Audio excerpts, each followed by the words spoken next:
This is the second pre-dough, the solid preferment. Here too, you'll see it's quite simple. You may need to be a little more careful with the final stage, but you'll see it's very, very simple.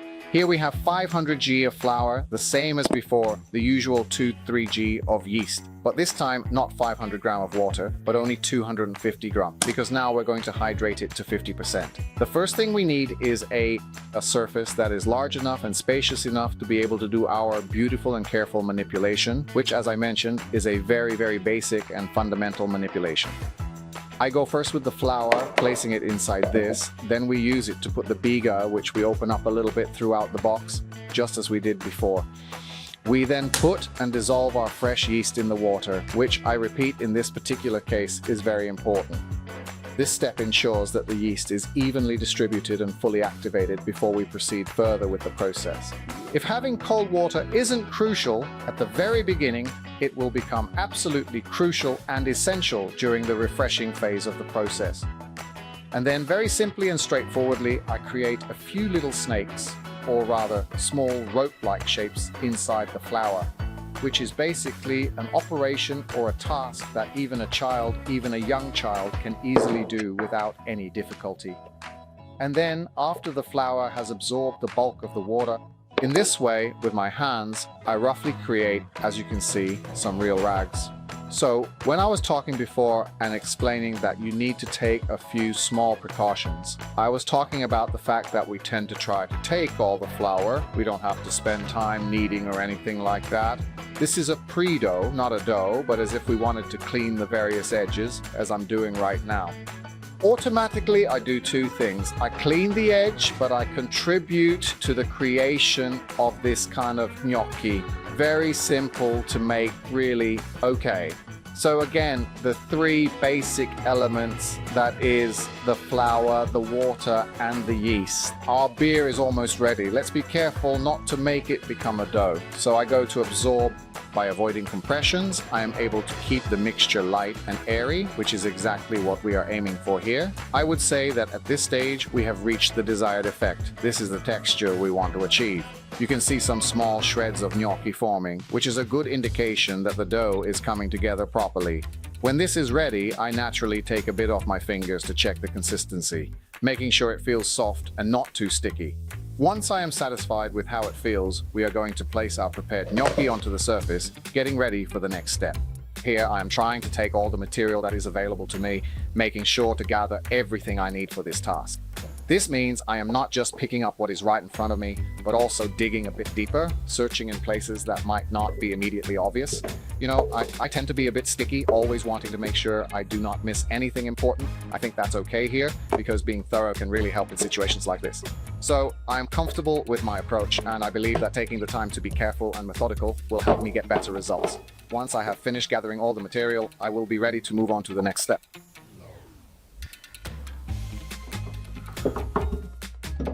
This last one is cooked a little flour, but I'll have him take it now here too. It will be convenient for us to mark the starting point. The rule of plus 30% applies. In this case, the container is a little wide, so even a plus 15-20% is fine, which also depends on the type of structure of the container. If we want to be really vignoli, we can maybe put a very slightly damp cloth, but not much. And I place it on top to avoid this. Just for the purists, let the top dry out a bit. That said, if it dries out, nothing will happen, okay? If you put it in the machine, you hydrate it, and the flour will obviously return to the state it was before, so I'll close it automatically, and our BIGA is ready. We'll need to rest here too. Of at least 16 hours, until at least we have seen its height increase, after which we can go to refresh also, in this case, both things that we will see clearly in the next phase. Well, we are at the second dough, this time a solid type preferment. So here we have a BIGA. It is solid, so we can see it also. Like this, if I had done it with the polish, it would have been a mess. Let's see, we can quite easily take it out because the structure naturally allows us to do so. A sponge with a few gas bubbles inside. This is the preferment. We took practically everything and placed it on the counter. What do we have here? As explained before, this is a mixture, a pre-dough, so it hasn't been kneaded, it's just been stirred. This stage is important because it helps develop flavor and texture before the actual kneading begins.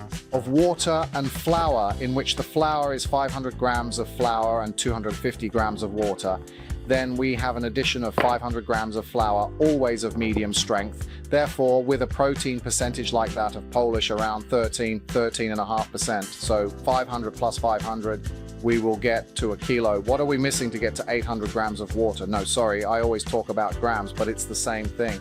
Also in this case, therefore, the refreshment phase, guys, is always cold. We maximize the possibility of success, but in this case, here we have 550 grams of water, because 550 plus 250 that we have here, 800. In the end, we will always find ourselves with the same total, the 20 grams of salt per kilo of flour, our 2 grams or so of yeast.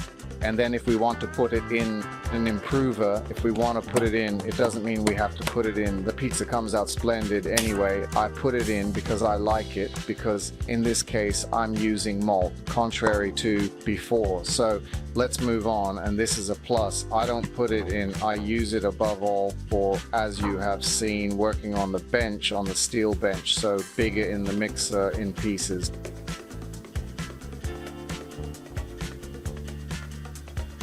Okay, in this case, we start by adding a little water first. This helps the ingredients begin to mix together more easily. Next, we also add a little flour to the mixture. Adding flour at this stage helps to thicken the mixture and gives it a better texture. Now, let's start mixing everything together slowly. Mixing slowly at first is important because it allows the water and flour to combine evenly. As we continue, we may need to add a bit more water and a bit more flour, depending on how the mixture looks and feels. By adding these ingredients gradually and mixing carefully, we can make sure the mixture turns out just right. Let's increase the speed just slightly, making sure not to go too fast. Now let's add all of the flour into the mixture, making sure to pour it in gradually and evenly. And with that, we're back on track with our recipe. At this point in the process, we have all of the flour incorporated and a good amount of water mixed in as well. However, we still have quite a lot left to add before we're finished. For example, we have this yeast left over here. I'm going to dissolve it in there, making sure it mixes thoroughly. My God, it's so cold. My hand is absolutely freezing, for God's sake. Oh, but it must be cold. Okay, and let's go. I'll go with a not huge part of water. Now, if you want my personal opinion, the BIGA is easier than the Polish, especially on the final part, because partisan is something that is hard there. Instead, you have to do the opposite process, but it's very personal. Okay, when I have to choose, I do BIGA because it takes me less time compared to Polish. However, it depends on the person. One thing I haven't told you is that in reality, when you understand this thing about the preferences, well, a whole new world opens up where you can start to invent anything, because many pizza chefs mix various types of preferences. There are others. There's the icon, the sponge, my goodness, how many there are. But even just with these two, you can start to create and invent new textures, new flavors, because in the end, they are two products that will be noticeably different when bitten into, each with a distinct melting sensation. And I would say that it is indeed the case that the same methodology applies. If you remember, we are going to add just a little bit of water and slightly increase the speed, perhaps always because I do it this way, not necessarily because it is the method, and therefore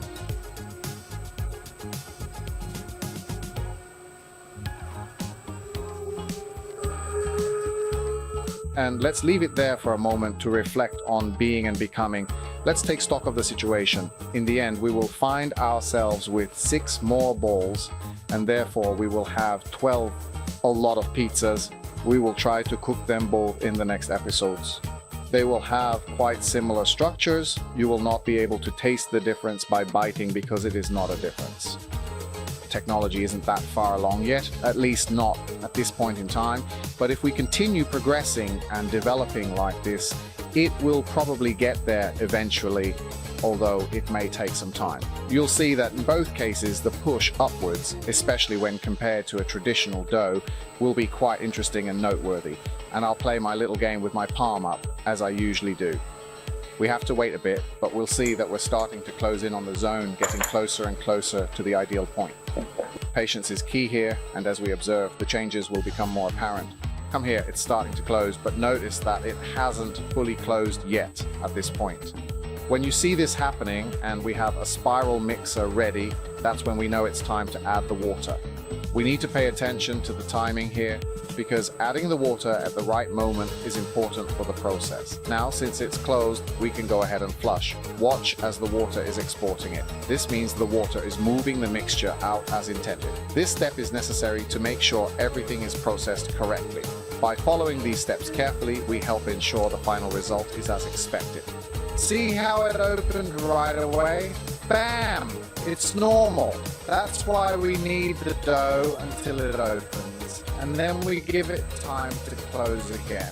We knead it again until it opens again, and we have to close it again. It takes a little more effort than traditional doughs, but it's excellent. When you eat it, you get a real sense of reward, as the flavors come together in a satisfying way. Let's start by adding the salt. Salt is important because it brings out the taste in the dough and helps balance the flavors. Now, let's go with the salt, making sure to sprinkle it evenly. Next, we add the oil. Use the usual 20 grams per kilo of flour. Oil helps make the dough softer and gives it a nice texture. Let's go ahead and add it now, mixing it in well. Just to clarify, if you find your dough is a bit too doughy or sticky, don't worry. This can happen sometimes, especially if the flour absorbs more water than usual. If that happens, just add a little more flour, a bit at a time, until the dough feels right. Soft and easy to handle, but not too sticky. A single gear, and there are actually many of them around, is generally much more affordable with a significantly lower cost, typically in the order of about a third, when compared to these other gears which are specifically designed for high hydration. However, this does not mean that it is not possible to reach high hydration with the more common gear. Rather, it simply means that you need to be aware of and understand the correct method. In that case, the gear operates at a slower speed, so it is considered a slow one. Okay, that's all. When it comes to the water, you have to put extremely calm. Extremely calm means that once we're at 50%, it'll be a long night, but you'll get there. Here, however, every time I increase the speed, I'll narrow my production gap. That's the advantage in the end. I'm still on the ball. Let's be absolutely clear. This particular method of adding cold water is actually common to all types of breads. So if you ever find yourself tempted to make a dough with just a simple pinch of salt, rather than using whatever specific ingredients you personally prefer, or even just for baking, where having an oven like this is truly essential. This method is for making bread that's not only delicious, but also Instagram worthy. To understand what is happening here, you have to admit that everything feels quite shocking, doesn't it? The situation is still ongoing and hasn't closed yet, but now, at this very moment, it's finally starting to close. Even as this is happening, I am still involved, still going through the motions, and here we are together, witnessing all of this unfold. Let's step aside for a moment and get out of the way, allowing things to progress as they should. Now, as we watch, it's opening up again, but everything appears a bit mixed up, a bit scrambled, as if the order of things has been rearranged. The whole experience is confusing, yet fascinating, and it leaves us wondering what will happen next. And in the order of 30-40 seconds at most, it should close again, but we see that it took much less. In reality, we are already starting to see, look, when it comes off on the central cutter, we are starting to see that the mesh is present and has its beautiful structure. So in the end, two ways, one that follows the pre-mixture point of liquid type, and a solid one that bring the same goal. In a minute, I will stop the machine. I will go again to wait a few seconds is fine. In this case, even the 30 seconds with the machine stopped, I give it a reclosure, and then I come directly to the bench to be able to do the folding operation, or maybe this other one, we do the limitation action. I don't know. It depends on how I feel. Actually, no, I said something stupid. It depends on how I feel the dough, because every time you make a decision, the decision is the result of the sensations you experience on a tactile level. Even when you do a rollout, when you do a closure, you have to feel it. There must always be a compromise from a tactile point of view. You have to understand what it is. That then comes with experience, of course. Now, when I'm on the bench, I'll realize if it's better to do a lamination and therefore an opening rather than just a simple stretch and fold like we did before, then that's what we should do. I'd say we can stop our machine, check if it works fine, give it a real minute to rest, then do the closure. And getting straight to the point, give it a Goku board. And let's get started. Well, we've got a generous amount here, and it's important to handle it carefully. Just a minute, also because I drank some water. Now we'll take you for a tour. Before we start, let me mention that having a sip of water is always helpful, especially before beginning something new, as it keeps me refreshed. Let's close up, making sure everything is in order, and then let's go over to the counter and stop for a moment. Here it is, here it is, here it is, or anyway, out of curiosity, this is the place we've been talking about. It's right here in front of us, just as we expected. If you're curious, now is the perfect time to take a closer look and see what makes this spot interesting. When we talk about lamination, we're specifically referring to this particular process, but in this case, it's actually better to close it in this manner, just like this. Personally, I feel like it's perfectly fine, and there's really nothing wrong with it. Do you see what these are called? They're known as the panty fold, which is honestly an absurd and rather unusual name, but it actually seems like a bit of a joke to us, almost as if someone made it up to be funny. Bam bam, no player, voila. And this one also came out really nice with its lovely 80% hydration, which gives it a great texture and makes it pleasant to work with. It's just like the first thing we need to do. Those who are better than you, remember it, a moment's pause. Here we are with our nice, well-prepared 80% BIGA, now ready for cutting. So once again, we're going to add a small dot of oil, just a little bit, to help with the process and make sure everything goes smoothly. This step is important because it prevents sticking and makes handling the dough easier.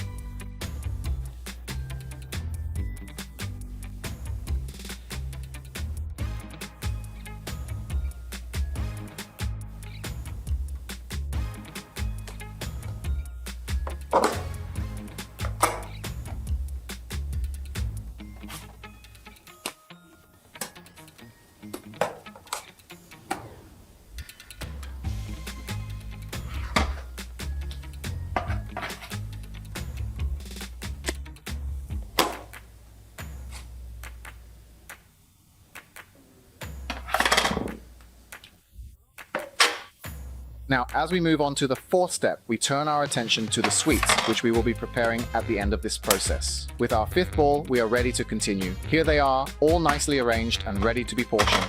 You can see that they are soft and have a slightly watery texture, which I would even dare to describe as pleasantly moist. We use the same technique as before. We carefully prepare a small piece, this time with a touch of glue, just as we did in the earlier steps. The process involves gently shaping and portioning each ball, making sure the texture remains soft and inviting. By following these steps, we ensure that each sweet is perfectly portioned and ready to be enjoyed. Then here that it is now dry, we go to do the closure and we have our beautiful little ball as I showed you before. Now, let's not go into too much detail because I have already shown you the whole action is exactly the same. So the difficulty will also be the same. Well, are clear that the more, only once we bend it, the more strength we give it. So also there, give yourself a regular, and I am not exaggerating when I say this, that when you feel it only takes the minimum amount of nerve that we need, that is when we stop. At that moment, we close it carefully, making sure everything is in its proper place. Then we plant it, ensuring that the process is done correctly and with care. When we reach the last one, the final step, we close it again, making sure it is secure and everything is finished as it should be. And that is all there is to it. The process is simple and does not require any unnecessary effort or extra steps. By following these steps, we can be confident that everything is completed properly and efficiently without any need for overcomplication. So even now, our box is ready, and at this point, we will find ourselves with two very nice, well-prepared boxes. One is a Polish, which is a liquid pre-dough at 80% adaptation, and the second is a BIGA, which is a solid pre-dough with exactly the same level of hydration as the first one. We will then go and see during the cooking phase if these two different types of pre-dough will give us the satisfaction we are looking for, both in terms of texture and flavor.